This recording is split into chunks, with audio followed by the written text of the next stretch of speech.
Hello and welcome to Easy Maths. In today's lesson, I'm going to take you through intersecting loci as we continue with a series of lessons in loci. In today's lesson, I'm particularly going to take you through some two questions, and that's how I'm going to present the concept of intersecting loci. And so let's begin with the first one. We're told on the same diagram, construct the triangle PQR such that PQ is 9 centimeters.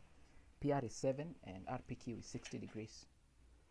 We're supposed to locate or to draw the locus of point M such that M is equidistant from P and Q, and the locus of a point N such that Rn is less than or equal to 3.5 centimeters.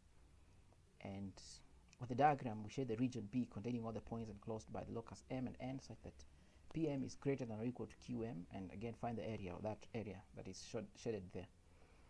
Let's begin with Roman 1. We are supposed to draw a triangle PQR, and therefore the PQ 9 centimeters is on your screen there.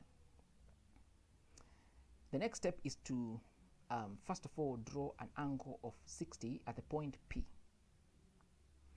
and therefore we're going to stand at the point P with your compass opened a certain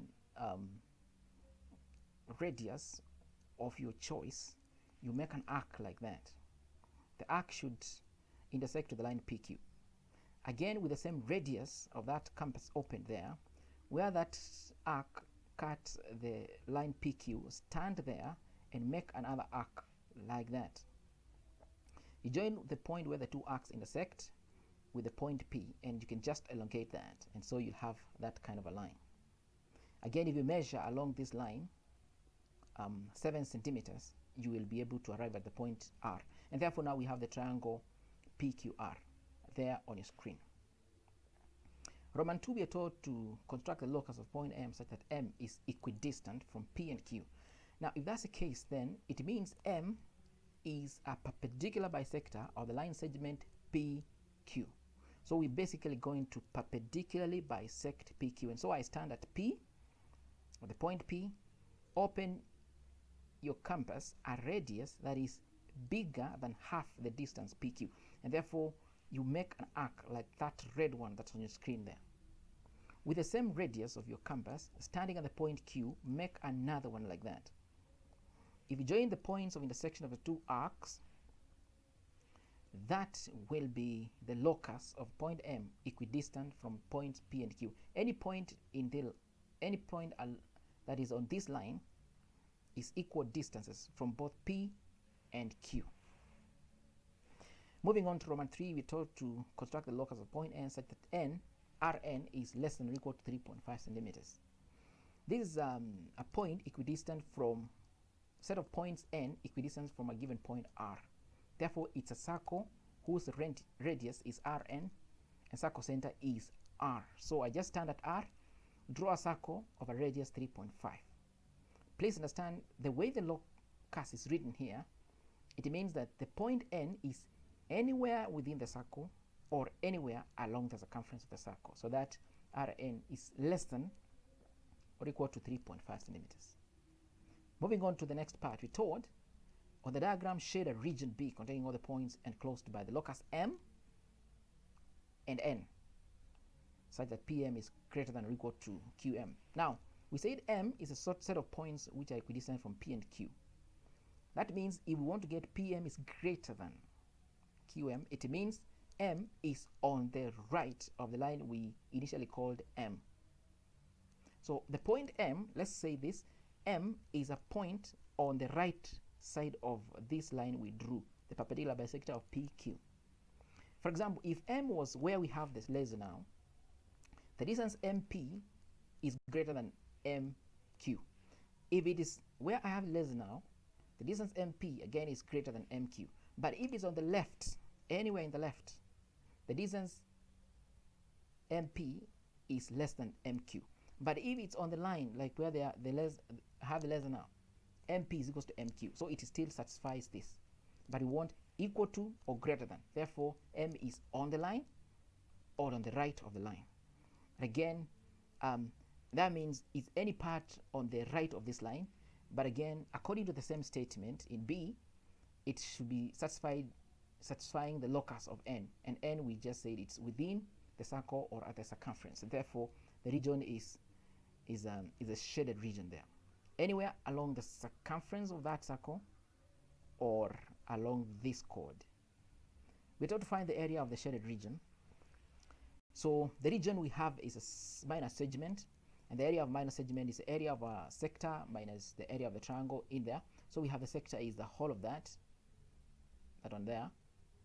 If you subtract the area of this triangle, we can get the area of the segment, and therefore the area of the sector is just theta of the 60 pi r squared minus the area of the triangle, which is half AB sine theta.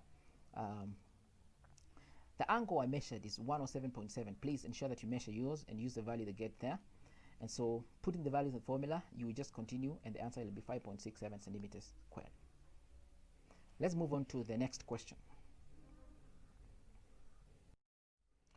We're told using a ruler and a pair of compasses only, construct a parallelogram ABCD such that AB is 8, AC is 12, BAC is 22.5. Drop a perpendicular from C to AB and find the size of the angle BAD, and we shall go to C. Now let's begin with part A. Constructing a parallelogram, and we know a parallelogram is a quadrilateral with two pairs of equal parallel sides. And therefore, let's begin with the length AB. So I have AB, which is 8 centimeters. From where I have marked here to this point, it's 8 centimeters, right? Now, to construct the angle BAC 22.5 degrees, to construct an angle BAC 22.5 degrees, we'll need to construct an angle of 90 divided by 2, or bisect that to get an angle of 45. Again, bisect that to get another angle of 22.5. And so let's start by drawing an angle or constructing an angle of 90 at the point A.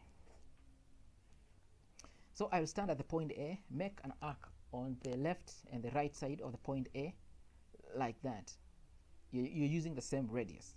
Then at this point, stand at the first arc, and opening any radius of choice, you make another arc like that. Only that the radius should be bigger than half the distance from where the two arcs intersect to the line AB. So standing at the first point there, where the arc intersects AB, make this longer arc, and then you can stand at the point where I have the laser there and make a similar arc on the other side there.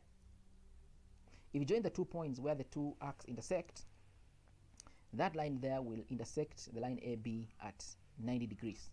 And so that's a perpendicular line to the line AB.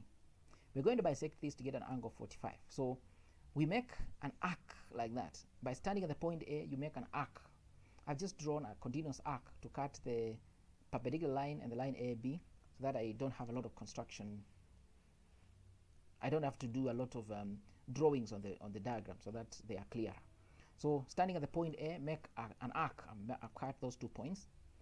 Now opening any radius of your compass, standing at this point where that blue arc intersects the line AB, make another arc like that using the same radius. Starting at the other point here, make another one like that, and joining where the two arcs intersect with the point A, you make that line, which gives us an angle of 45. The angle between that line and the line AB is 45. We're going to bisect that further to get now to 2.5. Therefore, we stand at the point A, make another arc. I've made it a little further, cutting the line and the line AB. And now standing at where the arc intersects AB and opening any radius, make an arc like that, and standing at the other point there, cut this other arc like that using the same radius. So if you join where the two green arcs intersect with the point A, you now have the angle of 22.5 degrees. Having done that, understand that AC is 12. We assume, since this is a parallelogram, it is A, B, then C is somewhere up here, and D. Therefore, A to C being 12, we just need to measure a length of 12 degrees from A, and you get your point C. Again, the side of the triangle AB, we had it. The side BC is that one there. You just join the point B with C. Point D is not obvious. We're going to get that in a short while. But we first of all draw the perpendicular from C to AB. Let's do that first, and then we'll go to the point D. So first of all, producing the line AB that particular way. To drop a perpendicular, we'll need to stand at the point C and open your compass a certain radius that can cut this line in at 2 points. So just stand here and open your radius on the compass so that you'll cut this produced line 2 places like that. And now you just need to perpendicularly bisect the points where this arc intersects the produced line AB. So standing here, make another arc. It should be slightly, the radius of your compass should be slightly bigger than half the distance from this point to this other one. So standing at this point, you make an arc like that. Again, standing at the other point, make another arc. We have 2 points where the 2 arcs are intersecting, this point and this other one. Just join them and produce up to C. So that is a perpendicular drop from C to the line AB. Now, using this perpendicular distance, this distance here, it's going to give us how to get the point D. So stand at the, open your compass such that it is measuring the distance from this point C to where that perpendicular drop touches the produced line of AB. So that the radius of your compass is this perpendicular distance from C to the produced line AB. And then stand anywhere along the line AB and make an arc like that. I stood somewhere here. You make an arc like that. Stand another place and using the same radius, you make another arc like that. If you just join those 2 lines, that will be telling us that D is somewhere along that particular line, right? Since this distance is maintained, you use the same radius here. It was that radius, it was this distance. So D is somewhere along that particular line. Again, we know that AB and DC are equal in length. So since AB was 8, just measure 8 centimeters from C and you'll get the point D. It is that point there, right? So you've constructed the parallelogram ABCD. Now we move on to the other part. We're told find the size of the angle BAD. I don't know what yours will be, but it should be somewhere about 55.7. And I measured that, so ensure that you do that. Now in the diagram in A, we are told to show the loci P such that AP is greater than or equal to PB. So this again brings out the idea of a perpendicular bisector. Now assume for a moment that we have AP is equals to PB. It will mean that P is a set of points which are equidistant from the line for the points A and B. That means P will be a perpendicular bisector of the line AB. So let's take for a moment that AP is equal to PB. So P is a perpendicular bisector of the line segment AB. And so we are going to first of all perpendicularly bisect AB. So you stand at A, make an arc like that along to cut the line AB somewhere. The distance here should be bigger than half the distance AB. Again, stand at B, make a similar arc. The radius of your compass should be the same. Where the 2 lines, where the 2 arcs meet or intersect, just join and produce like that. So P would have lied somewhere along this broken line if we had AP is equals to PB. But since AP is greater than PB, it means the point P is somewhere on the right of the broken line. So that if the point P is where I have the laser, for example, we're going to have AP is greater than PB. All right. If it's where I have it now, it's going to be AP is greater than PB. But if it is somewhere along the line where I have the laser now, AP will be equal to PB, and that will not be satisfying Roman 1. Neither will it be satisfied if I have the laser where I have it now, since that point will be AP is less than. We want AP greater than. That means it's anywhere in the region right of the line, broken line, perpendicular bisector of AB. Moving on to Roman 2, we have an angle APB greater than or equal to 90. Now, students should realize that an angle subtended by the diameter of a circle is always 90. That means AB is the diameter of a circle. If it's the diameter of a circle and that line is perpendicular, the line we just drew in Roman 1 was perpendicular bisector of that diameter, it means the circle center is where the 2 meet. So you just stand here, make a circle that touches AB like that. Now, according to this statement, And an earlier concept that I think is learned prior to this concept of loci, it says that all angles subtended by the diameter of the circle on the circumference are 90. That means any angle that you subtend on the circumference of this circle, wherever you subtend it, so long as it is subtended by the diameter, it will be 90. That means if we take a point outside the circle, the angle will be less than 90. If we take a point inside the circle, the angle will be greater than 90. That is, if P is inside the circle, APB will be greater than 90. The biggest it'll be will be 180. That is, if it's at the point at the center of the circle, it'll be 180. But as we move towards the circumference, the angle continues to decrease until it is 90 at the circumference and continues to become smaller even further. Let's move on to Roman 3. BP is greater than 2. Of course, this gives us an idea. If BP was equal to 2, it would be a circle whose radius is 2 and you stand at the point B, but it's greater than that. So I'm going to draw a circle, stand at the point B, open your compass 2 centimeters, and you make that circle there. Mine is not continuous line because all the points of the circumference do not constitute the point P. It is outside, anywhere outside this circle. So we've defined P in 3 different ways.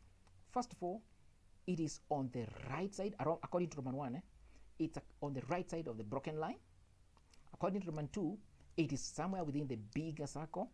According to Roman 3, it is outside the smaller circle. We are told to share the locus of P. Where will that be? It will obviously be that area I've shaded there. Right? It should not be anywhere along the broken line or even the broken circle with center B.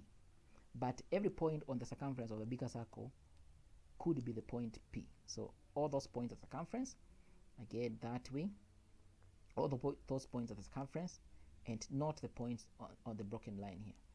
And so that brings me to the end of my lesson on intersecting loci. Please check out for I think 1 or 2 other lessons remaining in the topic of loci. Thank you.